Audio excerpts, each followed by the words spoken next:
দাঁড়াইতে ওই টুলটার পারে যায় বসো, তুমি ওই টুলের উপরে। আমি এখান থেকে 1 2 3 বললে টোকা দিলে ওর কাছ থেকে টাকাটা বের হবে। তবে খেলাটা দেখতে অনেকেরই ভালো লাগবে। টুলের উপরে বসো, আব্বা বসো, আব্বা বসো, আব্বা বসো। আগেই বলছি এটা কোনো জাদু মন্ত্র ভাববে না, জাদু বলতে মিথ্যা।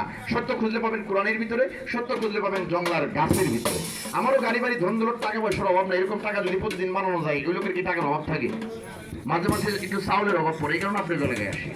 টাকাটা কোনো অভাব নাই আসলে বাজান। টাকা এটা ক্যাপাসিটি কায়দা, এটা শিখাই দিলে আপনিও পারবেন। তো অনেকের প্রশ্ন, আমি যখন ভিতরে ঢুকি মেয়েটার গানের কথা ছিল, এখনো কিন্তু গানটা হয় নাই। 2টা গান শোনাবো, সালাম দেবো, বিদায় নিয়ে চলে যাবো। আমি যখন ভিতরে ঢুকি অনেকেরই মন খারাপ, মনে হয় বোমবাস্টিক লেকচার দিয়ে হালুয়া মদক শ্রীপুর হরিপুর ওয়ান টাইম বড়ি ক্যাপসুল বিক্রি করবো, মাফ করবেন।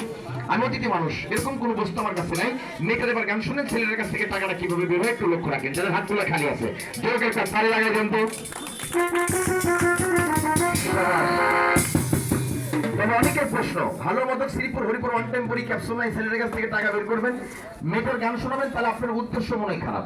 বড় একটা প্লেট দিয়ে মেয়েটাকে যখন গান দিবেন, হাতে দিবেন, তখন প্লেটটা দিয়ে বলবেন 2 4 10 টাকা 20 টাকা করে ভিক্ষা চাইবেন। অনেক টাকা হবে, আপনি এখান থেকে যাবেন। খোদার কসম, গরিবের সন্তান, তবে কোনো ভিখারি ভিক্ষুক নই। আমার ছোট্ট একটা পরিচয় আছে বাজার, পরিচয় দিলে হয়তো কম বেশি আপনারা চিনলেও চিনতে